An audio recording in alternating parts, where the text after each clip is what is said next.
Good afternoon, Facebook Live viewers. This is Rebecca Sosmersky with the Register Mail, and I am here today with Emily Webel, the Regional Director of the Knox County Clinton Health Matters Initiative, and we're here to talk a little bit today about the 2018 goals for the foundation and the initiative and what it's done in 2017 as well.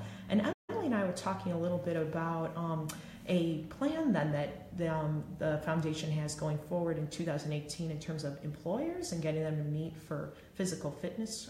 Could you tell us a little bit about that? Sure. Part of the opportunity with the Clinton Health Matters Initiative is to have the national presence of our Employee Health Wellness Program, which is sponsored by AON.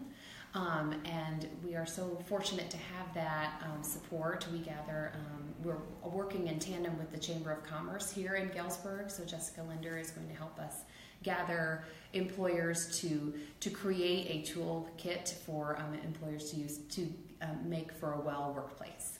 And what do you think, just going off it, what do you think the toolkit will include then? What are some things the employers may want or have expressed interest in? Sure. I can't speak specifically as we, part of the process is to ask the employers. It's a community-driven, much like our blueprint, a community-driven goal-oriented space. So they will be creating that toolkit. And could you explain a little bit about what the goals are that you hope to achieve from the blueprint then in terms of physical fitness or health? In terms of employee health wellness? Oh, right, yeah, how that ties into Certainly. the 9 goals. One of the community's goals that was crafted early on in the process was through the physical activity working group. They wanted an employee health wellness program available for those small to mid-sized businesses. And through conversation with our education, employment, and income working group as well, a well workplace, it always comes up as a topic of public health, of community health. So those seem to tie in together quite well. And when do you hope that the employers will start meeting then? Sure. The first quarter, we're hoping to gather that support from our national director as well as with the chamber and start going from there. And do you expect that to be like groups of 5 employers, of 10? How big? It doesn't matter. The more, the merrier. We want all to be invited and all to come. So it's not a limited space. And after March, then, what are some other goals that the foundation has for 2018? Sure. Well, our important.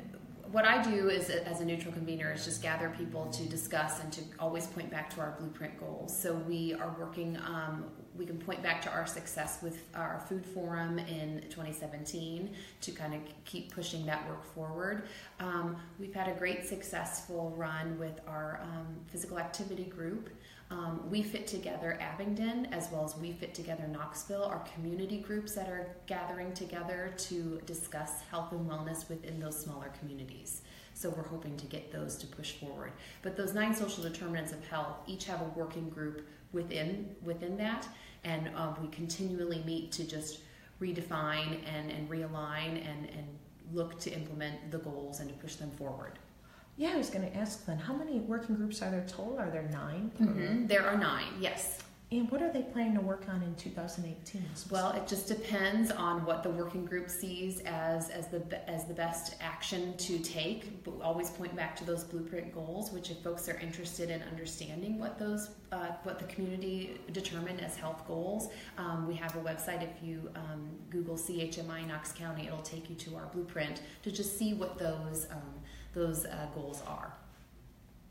And have you heard back anything from the community so far in terms of, we hear there's working groups going on, here's what we want in these groups and for these different 9 goals? Sure. We're a little bit different in that we are a systems change and systems thinking process, so it's a little tricky to be out in the community and have them come up and ask me questions, but we're very excited with the conversations that we've had that have led to different opportunities, as well as different folks coming to the table and sharing what is working within their space, whether it's public health or hospital health or anything like that. So just those conversations continually happening has been a big win for us.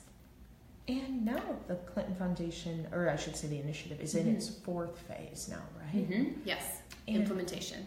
How long do you expect that to last and then go into the fifth phase? Sure, it just depends. It depends. We're a fluid and a responsive initiative, in that some things are going to happen a lot quicker. For example, the physical activity group and the food group really had some great steam at the beginning, but there's other groups that are poised to do great things, are still in the conversation, still in the who needs to be at the table phase. So it all just depends on how the community is driving the conversation.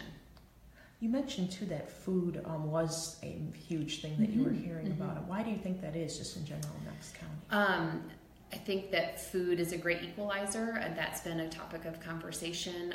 Food insecurity and food efficiency and healthy food is just a national conversation as well, so it's come up in quite a few of our conversations, and it also drives a lot of health issues, so that always comes up.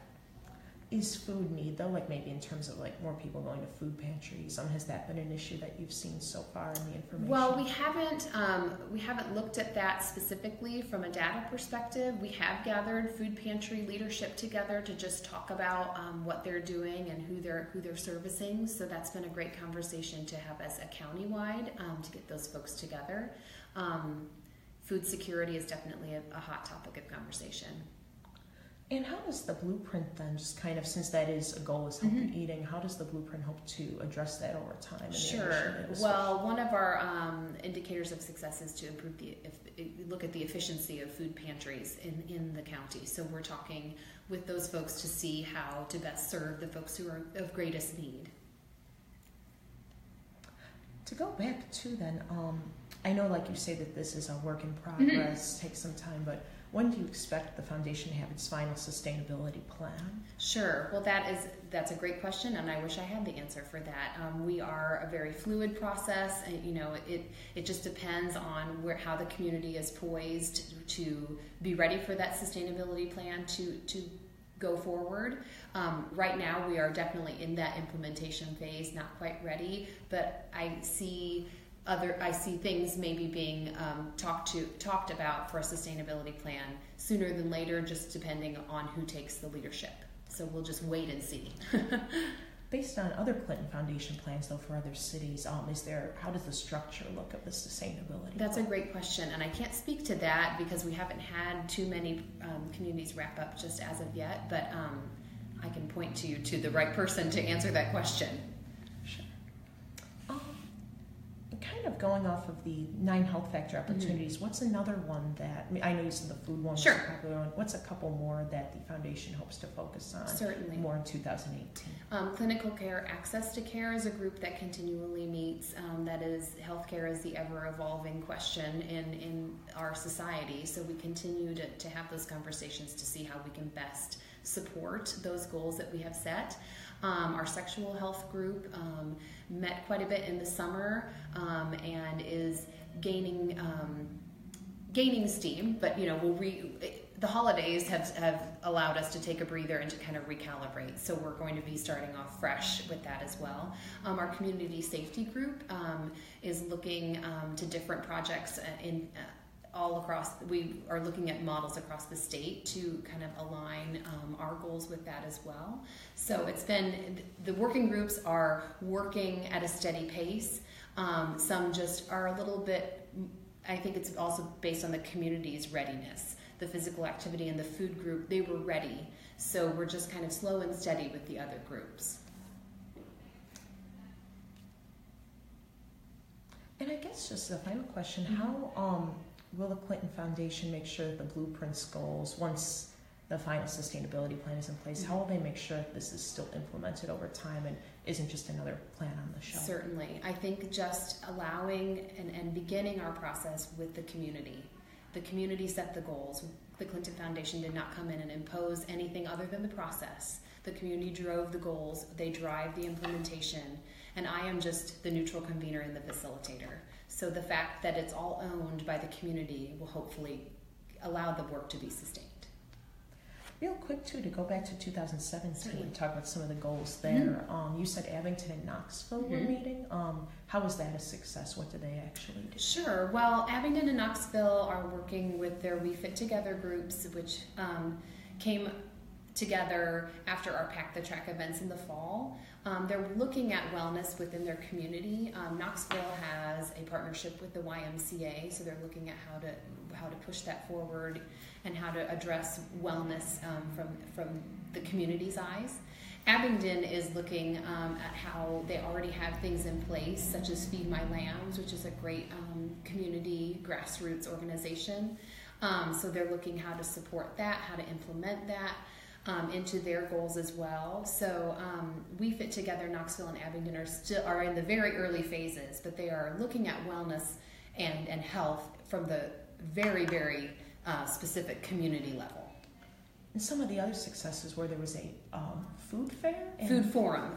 Yes. In late June, we had a food forum which gathered together folks in hospital health, folks in public health, folks who are farmers, who are growers, who are farmers market board members, who are professors at Knox and teachers at schools and community leadership. We gathered them all together to discuss the big issues and topics that were uncovered in our blueprint process, but also uncovered in conversation with our working group.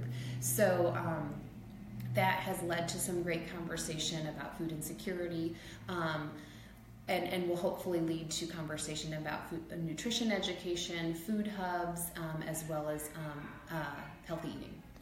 And you also had the Pack the Track events in two communities. We did, yes, in Galesburg and in Knoxville. We had our Pack the Track event in August in Galesburg and in October in Knoxville. And they were both very successful events that created awareness for wellness. We utilized the big chalkboard that Heart and Soul has had out in the community and encouraged folks who walked by to write how they get fit.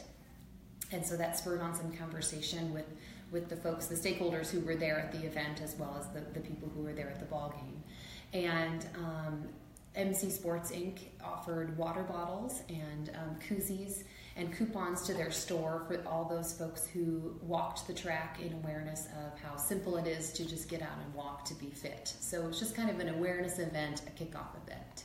What were some other successes then the Clinton Foundation had in 2027 besides those? 2017. Or I'm sorry, 2017. That's okay. I think just the fact that we gathered folks together who may not sit at the same table all the time and just had those great conversations to really talk about our blueprint goals, to see what the community is already doing, because there's some really great things that are happening in Knox County that only will support our blueprint goals. So that's a great, it's always good to see what is going on in the community and see how we can help push that forward. But just gathering folks together in that conversation phase and getting those stakeholders on the ground level, really fine-tuning our bold action steps and looking forward to implementing here in the future. Sure. And I know you said these conversations could continue on. During an interview last year, you mentioned there was a 3-year process, but it could still continue. When then, just so the viewers know, when do you expect the final sustainability plan to be in place? What year, so then it can continue after? Sure. It's hard to say because of a systems change model. So our sustainability plan could happen sooner than later. We don't have a definitive end. So I wish I could say that, but I can't at this time.